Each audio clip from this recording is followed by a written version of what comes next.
आप सभी को अपने YouTube channel pyramid math classes पे स्वागत है। तो आज मैं लाई हूँ CET का 2021 में जो मैथ पैथोलॉजी का क्वेश्चन आया था, उस सारा क्वेश्चन को सोल्व करेंगे। ठीक है, सॉल्यूशन करेंगे। तो आप लोग वीडियो के अंत तक बने रहिएगा। अगर नए हैं चैनल पे तो चैनल को सब्सक्राइब कर लें और बेल आइकन को दबा लें ताकि नेक्स्ट वीडियो का नोटिफिकेशन जा सके। ठीक है, तो देखते हैं क्वेश्चन को। मैथ के सारे क्वेश्चन को सॉल्यूशन करते हैं और आप लोग भी क्वेश्चन को सोल्व किया कीजिए ताकि प्रैक्टिस भी साथ में हो। ठीक है, देखते हैं फर्स्ट नंबर क्वेश्चन क्या कह रहा है। क्या दिया हुआ है, 1 सेंटीमीटर मल्टीपल 1 सेंटीमीटर वाले 48 छोटे वर्गों को कुल कितने प्रकार से व्यवस्थित किया जा सकता है कि परिणामी क्षेत्रफल 48 वर्ग सेंटीमीटर है।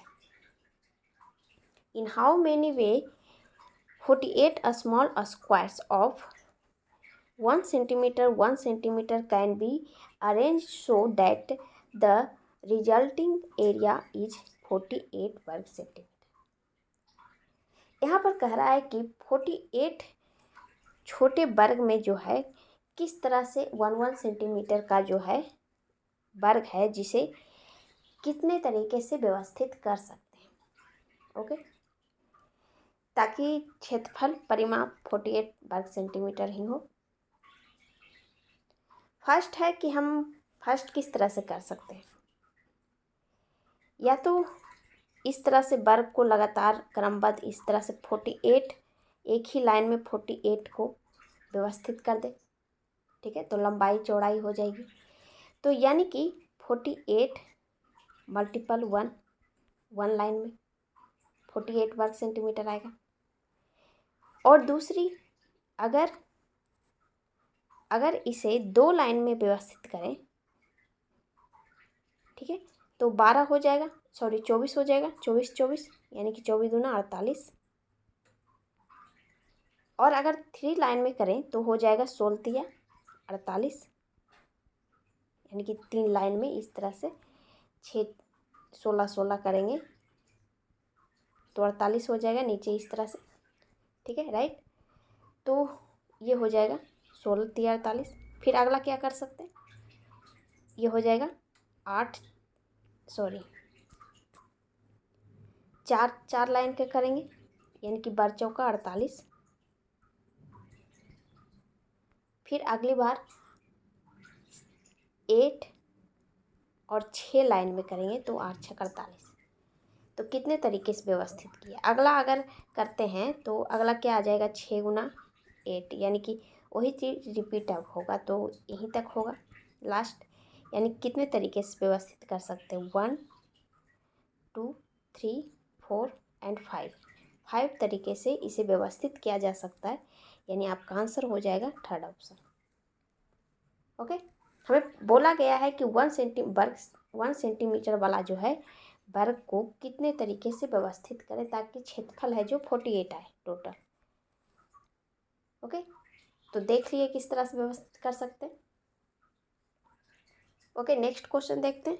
सेकंड नंबर क्वेश्चन देखिए, इसमें क्या कह रहा है, विद्यालय के सभी सभा में एक कक्षा के विद्यार्थी एक पंक्ति में खड़े हैं। दोनों सिरों से रूही का स्थान जो है 19वां स्थान है। उस कक्षा में कुल कितने छात्र उपस्थित हैं। कह रहा है कि विद्यालय की सभा में एक कक्षा के विद्यार्थी एक पंक्ति में खड़े हैं। ठीक है, एक पंक्ति में खड़े हैं और रूही का जो स्थान है 19वां है, यानी कि 19 है। ठीक है, रूही का, जो कि दोनों सिरे यानी कि इधर से भी, दाएं से भी और बाएं से भी। तो हमें बोला जा रहा है कि कितने कक्षा में जो है कितने स्टूडेंट थे। तो 19 इधर से भी है, 19 इधर से भी है, तो 19 कितना हो जाएगा, 38। ठीक है, 38 हो जाएगा। लेकिन इसे 2 बार गिना गया है रूही को, इधर दाएं से भी बाएं से भी दिया, यानी एक घटा देंगे तो हो जाएगा 37। ठीक है, आपका आंसर हो जाएगा सेकेंड ऑप्शन। ठीक है, जब किसी भी संख्या को जब लाइन में व्यवस्थित किया जाता है। ठीक है, नेक्स्ट इस क्वेश्चन को देखिए, इसमें क्या कह रहा है, अस्मिता विद्यालय की गोष्ठी में 8:30 में से 15 मिनट पहले पहुंची। ओके। वह अपने सहकर्मी से आधा घंटा पहले पहुंची, जो कि गोष्ठी के लिए 40 मिनट की देरी से पहुंचा। गोष्ठी का निर्धारित समय क्या था? यहाँ पर कह रहा है कि what is the scheduled time of meeting, यानी कि मीटिंग का जो टाइम था कितने बजे था। तो यहाँ पर कह रहा है अस्मिता विद्यालय की गोष्ठी में यानी कि मीटिंग में 8:30 से 15 मिनट पहले पहुंची, यानी कि 8:15 में पहुंची। ठीक है, 8:15 में पहुंची, सॉरी,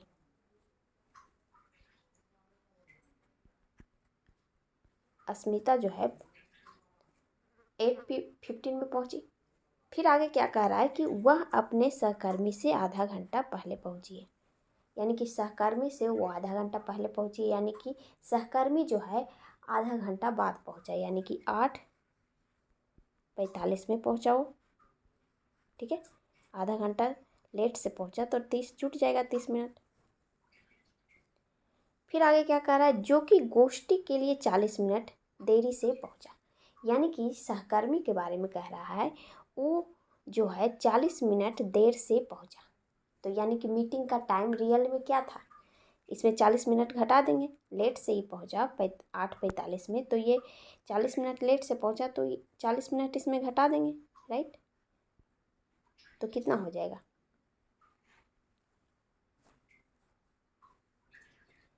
8:05 में मीटिंग हुई थी, यानी कि गोष्ठी का टाइम जो है 8:05 में था, यानी आपका आंसर हो जाएगा ये। ओके, समझ में आ गया होगा, मीटिंग टाइम जो है 8:05 में था। नेक्स्ट पढ़ते हैं। ये क्वेश्चन देखिए, इसमें क्या कह रहा है, एक संख्या 100 के आधे से अधिक है। ओके, 100 के आधे से यानी कि 50 से अधिक है, 50 प्लस होगी। आगे क्या कह रहा है कि यह 6 दहाई यानी कि 60 से अधिक और 8 दहाई से कम है, यानी कि 60 और 80 के बीच है। ओके, आगे कह रहा है इसके अंकों का योग 9 है, इसका दहाई का अंक इकाई के स्थान का दोगुना है, संख्या क्या होगी। तो पहले देख लेते हैं 80 और 60 के बीच की कौन सी संख्या है। आपका ये तो छट जाएगा, बच गया, ये भी छट जाएगा, अब ये दोनों बचा। अब क्वेश्चन आगे क्या कहा था कि दोनों का योग 9 होना चाहिए, दोनों का योग तो 9 है ही। एक चीज़ और बताया कि इसका दहाई अंक जो है इकाई अंक का दोगुना है, तो 2 का दोगुना तो 7 है नहीं, 3 का दोगुना 6 है, आपका आंसर हो जाएगा। ओके, नेक्स्ट इस क्वेश्चन में दिया हुआ है विभिन्न स्टेशनरी वस्तुओं की दी गई दरें नीचे दिए गए हैं, यानी कि स्टेशनरी नीचे दिया हुआ है, उसका रेट दिया हुआ है। क्वेश्चन क्या कह रहा है, फर्स्ट में कह रहा है सोहेल ने एक पैकेट क्रियान, यानी कि ये जो रेट दिया हुआ है वही पूछ रहा है। सोहेल जो है कि एक packet crayon, 2 packet pencil, 1 packet sketch pen, 1 कैंची, एक चमकीले कागज़ की 5 सीटें, 1 पैकेट सजावटी स्टिकर खरीदे, तो भुगतान कितना, यानी कि टोटल जोड़ना है। ओके, सभी को देख लीजिए। सोहेल के एक पैकेट क्रियान है, एक पैकेट का रेट कितना है 15 रुपीज़, 15 रुपीज़ 50 पैसे। अगला है 2 पैकेट पेंसिल है, एक पैकेट का है 14 है, तो 2 पैकेट का हो जाएगा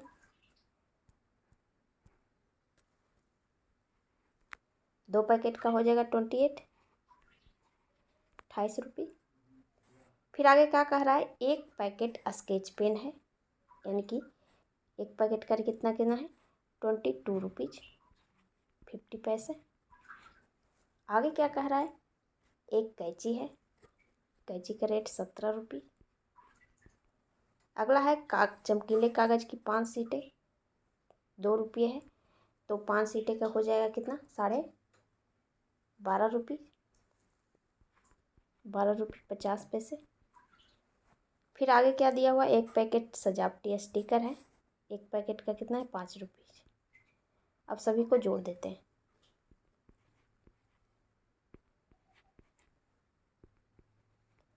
5 5 15 हो जाएगा, बच गया 1, ये हो जाएगा 6, 8 6 14, 14 2 16, 16 और 7 हो जाएगा 23, 2 25, 25 5 30, बच गया 3, 3 2 3 1 4, 4 2 6, 6 2 8, 8 2 10, यानी कि 100 रुपीज़ 50 पैसे। ठीक है, ऑप्शन देख लीजिए, 100 रुपीज़ 50 पैसे कहाँ है? आपका थर्ड ऑप्शन में ये रहा। ओके, सबको जोड़ना था सिर्फ। नेक्स्ट 36 नंबर क्वेश्चन देखिए क्या दिया हुआ। एक रेलगाड़ी पटना से 30 मई 2020 को 23:40 पर चलती है और मुंबई 1 जून को 5:15 पर पहुंचती है। रेलगाड़ी यात्रा का कुल समय कितना है? ओके, 30 मई यानी कि 30 मई, मई कितने का महीना होता है? 31 का, यानी कि 31 भी आया है, और 1 तारीख 1 जून। ओके, तो यहाँ से 30 तारीख को 23:40 शुरू हुआ और पहुँचा 5:15 राइट। तो इतना के बीच कितने समय का इसे लगा? ठीक है, तो पहले तो यहाँ पर आपको समय जोड़ना मालूम होनी चाहिए।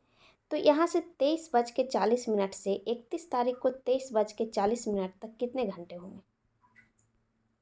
24 घंटे हो जाएंगे।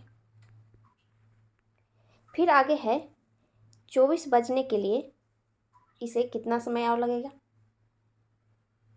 20 मिनट राइट, यानी कि 20 मिनट, ये 24 घंटा हुआ, 20 मिनट ये हुआ एक्स्ट्रा, और 24 जब बचा, 24 के बाद 5 बजेगा, 1 2 3, यानी कि 5 घंटा 15 मिनट ये है। अब जोड़ दीजिए सभी को, ये हो जाएगा 35, ये 29,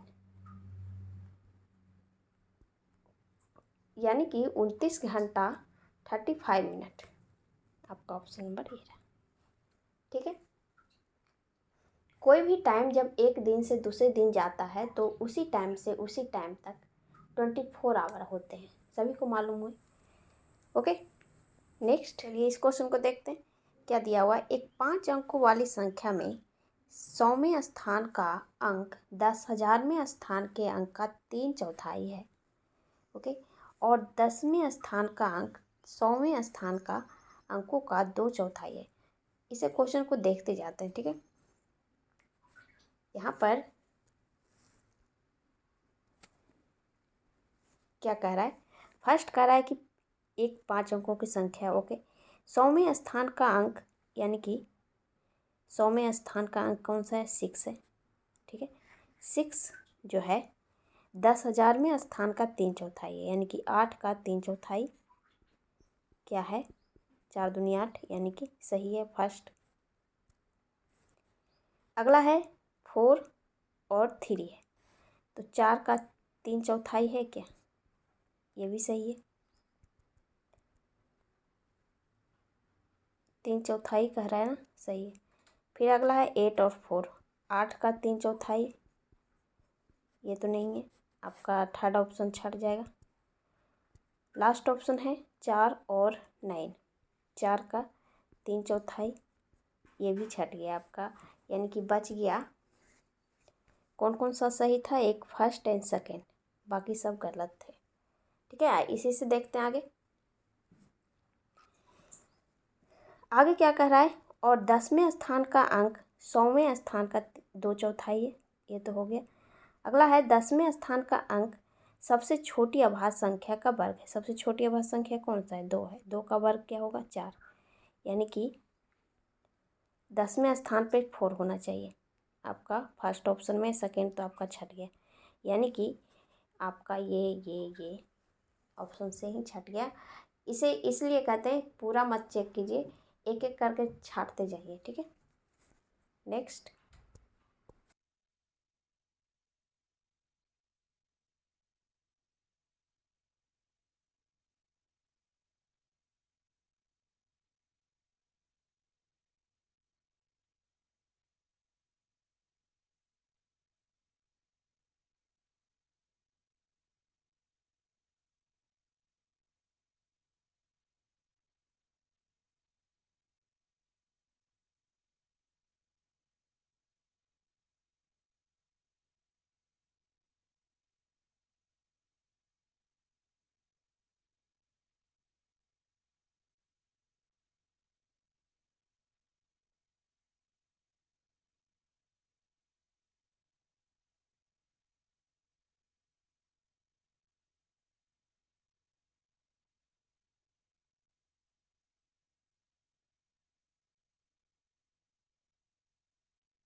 चलिए तो इस क्वेश्चन को देखते हैं, इसमें क्या दिया हुआ है। कह रहा है प्राथमिक स्तर पर गणित पढ़ने के लिए निम्नलिखित में से कौन सा पहलू अत्यंत महत्वपूर्ण है। ओके, फर्स्ट कह रहा है कि गणित को बच्चों के जीवन के अनुभवों का भाग बनाना। सही बात है कि बच्चों को जो है जीवन के अनुभवों का भाग बनाना सही होगा मैथ के लिए। ठीक है, making mathematics part of children's life experience. सही बात है, फर्स्ट तो सही है। अब आगे देखते हैं, परिकलन में परिशुद्धता विकसित करना यानी कि डेवलपिंग रिगर इन कैलकुलेशन, ये तो गलत बात है। परिशुद्धता विकसित करना ये गलत बात है ना, यानी कि ये आपका गलत है। अगला होगा उच्चतर पढ़ाई और रोजगार के लिए तैयार करना। ऐसा तो नहीं, प्राथमिक जो होता है वो शुरुआती से होता है, ना कि ऊंचे लेवल की पढ़ाई। Preparation for high education and employment, ये गलत हो जाएगा आपका, ये महत्वपूर्ण पहलू नहीं है। आगे कह रहा है प्रौद्योगिकी के लिए प्रोत्साहन और तैयारी करना। ऐसा तो नहीं है, प्राथमिक स्तर के गणित के लिए ऐसा कोई ज़रूरी नहीं है, यानी आपका ये भी छटिए। यानी फर्स्ट जो है महत्वपूर्ण पहलू है प्राथमिक स्तर के मैथ्स के लिए। ओके, इसमें देखिए इसमें क्या कह रहा है। 50 नंबर क्वेश्चन दिया हुआ है, निम्नलिखित क्रियाकलापों में से किससे विद्यार्थी को त्रिविम विवेचन विकसित होने की सर्वाधिक संभावना है। यहाँ पर कह रहा है त्रिविम विवेचन विकसित होने का सर्वाधिक संभावना किस ऑप्शन से है, किस क्रियाकलाप से। फर्स्ट कह रहा है कि एक संख्या चार्ट में नमूने को पहचानना। ऐसा तो नहीं है। आगे कह रहा है सुडोकू पहेली को हल करना, ये भी गलत है। अगला है चौपड़ आकृतियों को पहचानना, ये सही बात है। Identifying tasselling. फोर्थ है आंकड़ों के निरूपित करने के दंड आलेख खींचना, ये भी गलत है, आपका आंसर हो जाएगा थर्ड। ठीक है, नेक्स्ट 51 नंबर क्वेश्चन देखिए, इसमें क्या कह रहा है। बच्चों को भिन्न की संकल्पना पढ़ाने के लिए निम्नलिखित में से क्या अत्यंत उपयुक्त है। भिन्न यानी कि फ्रैक्शन का क्वेश्चन जो रहेगा उसे पढ़ाने के लिए बच्चों को क्या अत्यंत उपयुक्त है। फर्स्ट कह रहा है गिनतारा। ठीक है, अगला कह रहा है जियो बोर्ड, फिर अगला कह रहा है संख्या चार्ट, फिर अगला कह रहा है कीजिनेयर छड़े। तो भिन्न का जो पहचान होता है कि होता है वो इस टाइप से होता है। ये मान लेते हैं 1/2 है, भाग पे है, फिर अगला है 3/2 पे है। ठीक है, इस तरह से जो रहता है उसे ही कहते हैं क्रीजिनियर छड़े, यानी आपका इससे भिन्न को पढ़ाने में ये सहायता करेगा, उपयुक्त अत्यंत। ठीक है, ये आंसर हो जाएगा। अगला क्वेश्चन देखते हैं। इस क्वेश्चन में देखते हैं क्या दिया हुआ है। गणित की प्रकृति के विषय में निम्नलिखित में से कौन सा कथन सत्य नहीं है। फर्स्ट कह रहा है कि गणितीय ज्ञान की संरचना में तर्क कौशल महत्वपूर्ण है। सही बात है कि मैथमेटिक्स ज्ञान में तर्क कौशल होना जरूरी है, यानी कि आर्गुमेंट स्किल्स जो होता इम्पोर्टेंट होता है मैथमेटिक्स के लिए। अगला कह रहा है कि गणितीय संकल्पनों की प्रकृति श्रेणीबद्ध, यानी मैथमेटिक, ये भी सही बात है, गणितीय संकल्पनाओं की प्रकृति श्रेणीबद्ध है। सही बात है। अगला कह रहा है प्राथमिक स्तर पर गणित प्रत्यक्ष है और कल्पना की आवश्यकता नहीं है। ऐसा तो नहीं है, ये तो गलत बात कह रहा है, यानी कि आपका हमें कथन सत्य नहीं है वही पूछ रहा है ना, तो ये आंसर हो जाएगा। ये आगे कह रहा है कि गणित के विचारों को सही संचारण के लिए विशेष शब्दावली का प्रयोग होता है। सही बात है ये तो, यानी आपका ये फोर्थ भी सही सत्य जो है मैथ की प्रकृति के बारे में कह रहा है। ठीक है, 53 नंबर क्वेश्चन देखिए, इसमें क्या कह रहा है। निम्नलिखित कथनों में से किसमें संख्या 3 का प्रयोग क्रम सूचक भाव में हुआ है। ओके, फर्स्ट है मैं इस इमारत की तीसरी मंजिल पर रहता हूँ। यानी कि तीसरी मंजिल 1 2 3 इस तरह से गिनती होगी। यहाँ के कह रहा है इस घर में 3 कमरे हैं। 3 कमरे हैं, किधर है, किस तरह से है ये नहीं पता। मंजिल तो पता होता है ना, ऊपर से नीचे से ऊपर की ओर, राइट। अगला है प्रत्येक समूह में 3 टीम सदस्य हैं। इसमें भी नहीं पता है कि कहाँ पर कौन है। इस डिब्बे में 3 पेंसिलों के कई समूह हैं। इससे भी नहीं पता चलेगा। ये भी टीम है, ये भी टीम है, ये भी 3 कमरे का एक घर है। यानी कि आपका क्रमबद्ध जो है क्रम सूचक भाव आपका फर्स्ट ऑप्शन में होगा, क्योंकि मंजिल हमेशा नीचे से ऊपर की ओर गिनती लगातार होगी, और घर जो है 3 कमरे का है, किस साइड है, किधर है, ये नहीं पता है। ठीक है, एक घर की बात कर रहा है यहाँ पर सिर्फ। ओके, नेक्स्ट 54 नंबर क्वेश्चन देखिए, इसमें क्या कह रहा है। शुद्ध कथन को पहचानिए। फर्स्ट कह रहा है यदि 2 आकृतियों का क्षेत्रफल समान है तो उसका परिमाप समान होगा। ऐसा बिल्कुल नहीं है। अगर क्षेत्रफल समान है तो परिमाप समान होना ये नहीं हो सकता।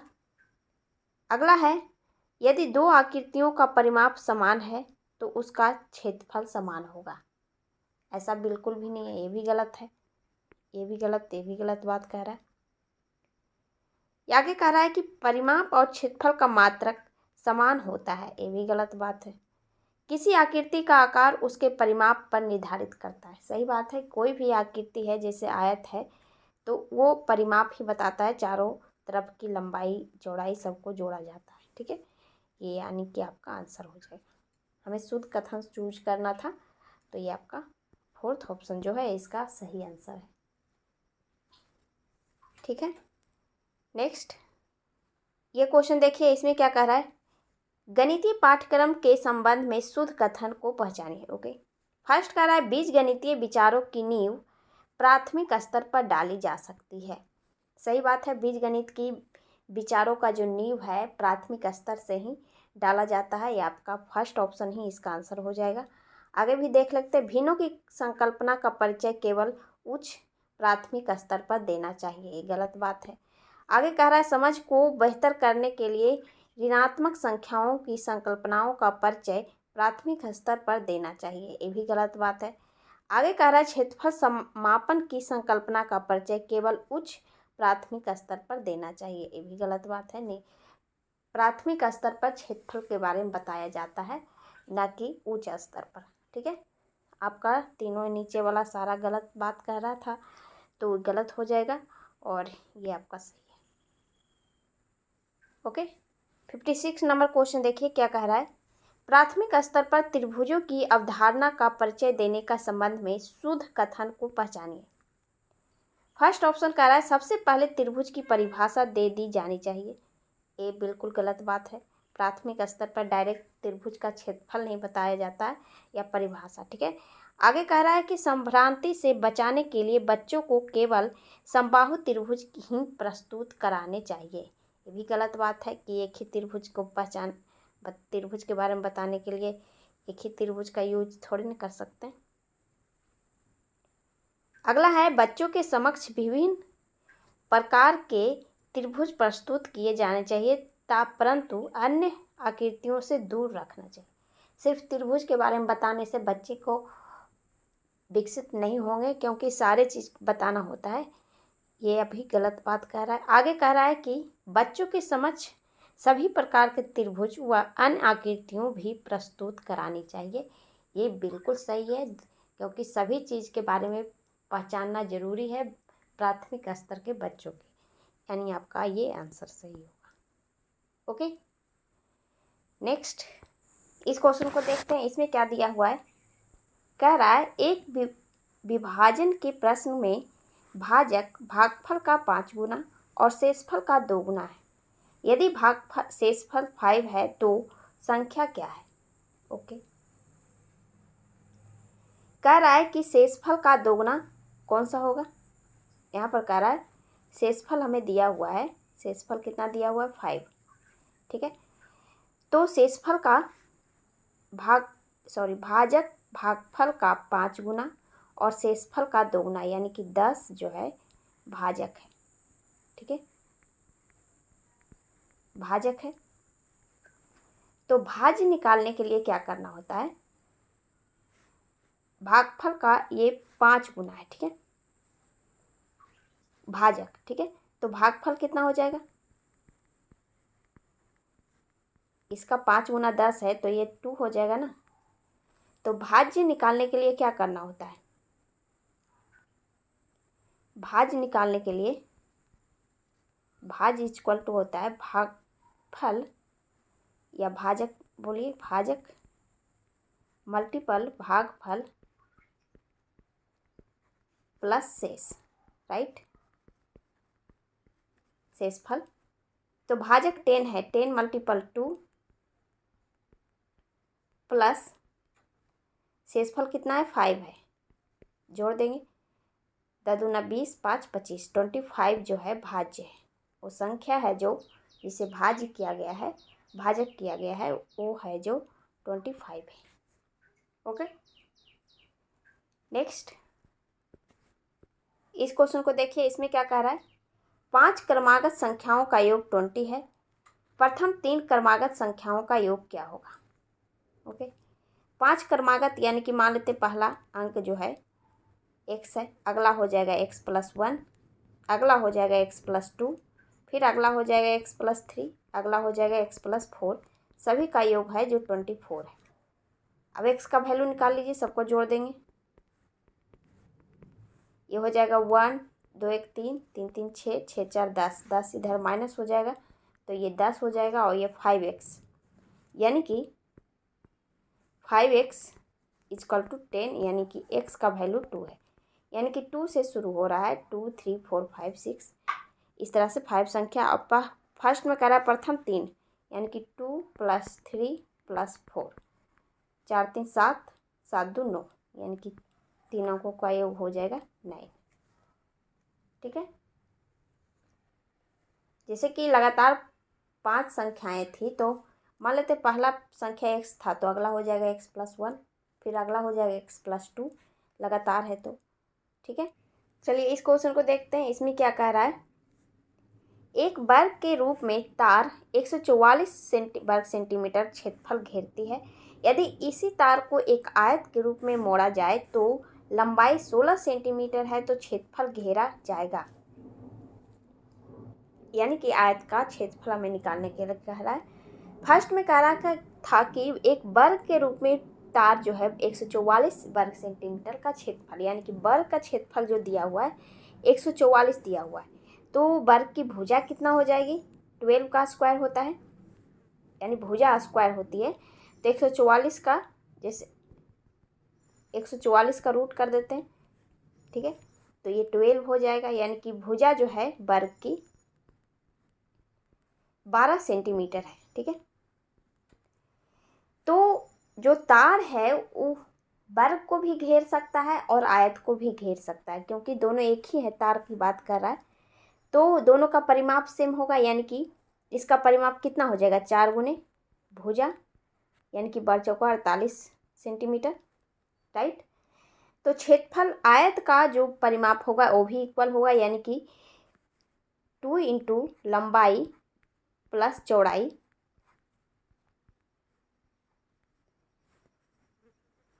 लंबाई और चौड़ाई 48 हो जाएगा, परिमाप इक्वल होगा ना, तो ये हो जाएगा आपका लंबाई 16 है, 16 प्लस चौड़ाई। ठीक है, तो चौड़ाई हो जाएगा, ये 2 इधर हो जाएगा 24 24, ठीक है, और चौड़ाई आपका हो जाएगा 8, 24 में 16 घटाएंगे तो 8 हो जाएगा, यानी कि 8 हो गया। लेकिन हमें निकालना है क्षेत्रफल आयत का। ठीक है, तो आयत का क्षेत्रफल क्या होता है, लंबाई गुना चौड़ाई, यानी कि लंबाई आपका कितना दिया हुआ है 16 और चौड़ाई 8, यानी कि 16 मल्टीपल 8 क्षेत्रफल हो जाएगा आयत का। ठीक है, यानी कि 128 वर्ग सेंटीमीटर। ठीक है, ये आंसर हो जाएगा। ओके, नेक्स्ट चलिए लास्ट क्वेश्चन देखते हैं, इसमें क्या कह रहा है, निम्नलिखित में भीनों में से सबसे बड़ी और दूसरी सबसे बड़ी भीन क्रमशः है। इसे पहले पॉइंट में बदल देते हैं, ठीक है, आसान हो जाएगा पता करना। 5/6 यानी कितना हो जाएगा, 6×8 = 48 यानी कि 0.8 होगा। अगला हो जाएगा 4×4 = 28 यानी 0.7। अगला हो जाएगा 1/2 है यानी कि 0.5 हो जाएगा। अगला है 2/3 यानी कि 3×6 = 18 0.6 हो जाएगा। अगला है 3/5 यानी कि 5×6 = 30 यानी 0.6 हो, ये भी हो जाएगा।